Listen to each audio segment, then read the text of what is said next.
Before I get started, I'd like to take a moment to recommend the first game, A Plague Tale: Innocence. This is a very story-heavy series, and you may find some spoilers for the first one in the upcoming review.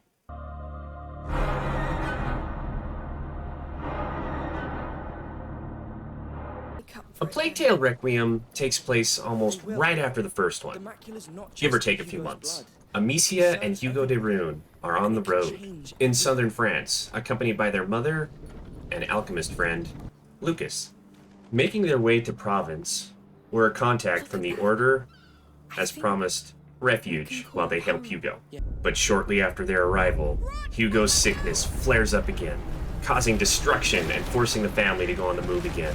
With only a recurring dream as guidance, they set off for a mysterious island in hopes to find a cure for Hugo. No!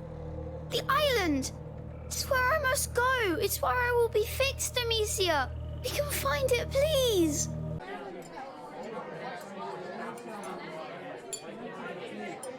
With waves of rats eating people alive, you can imagine this game can get very graphic. And if it's not rats, it's the people fighting each other. Blood flying with every rock and sword making contact. And if the graphics weren't enough, the music and environments can make for a very scary game here and there. And it's not a whole lot, but the language can get pretty adult at times. What's going on? Amicia, I don't want to. But we have to. We have to.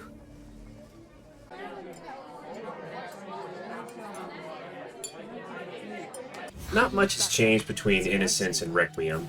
It uses the same basic mechanics, with finding alchemic materials and combining them for the various tasks needed to move forward. Thankfully, they've done away with the gathering of specific materials like leather and string, and just threw them in their own category called pieces. So to upgrade her gear, Amicia just needs to find the correct amount of tools and pieces. Oh, and the UI for crafting specific alchemic tools feels a lot smoother. When selecting an action like the sling or a jar, the D-pad will be used to select the alchemy to be attached to the action, and can be created there at the same time. Amicia still has to try and sneak in certain situations, but she is definitely not the same innocent girl she was in the past. After everything she's been through, she has a calloused heart full of anger towards those who would do her or her friends any harm. More prone to fight her way through rather than live and let live. Other than a few quick-time events, it's up to the player to dish out Amicia's rage. Thankfully now, she has access to a lot more than just her sling for combat. Jars can now be combined with alchemy, creating a large area effect, like a pool of fire or a larger area to extinguish more flames.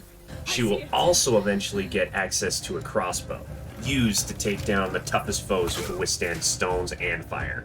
It seemed everything that made the first game great has been multiplied for Requiem. The rats were terrifying in Innocence, but in Requiem, there are so many more rats, waves of rats. They feel stronger, more intelligent, really keeping you on your feet during the gameplay.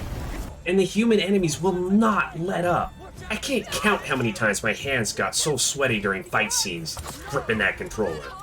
Amicia's friends felt a lot more useful as well. The special abilities they used to get through areas were easier to command and happened very quickly. There were a couple of spots where the AI was kind of confused, but for the most part, they stuck close and were very helpful. I absolutely loved this story. Although dark at times, like very dark, I got so invested and wanted to keep pushing further and further for the epic conclusion.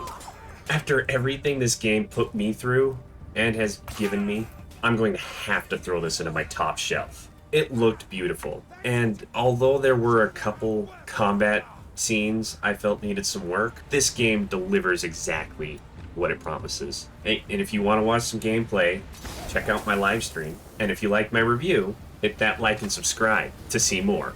And I will see you in the next one. Bye!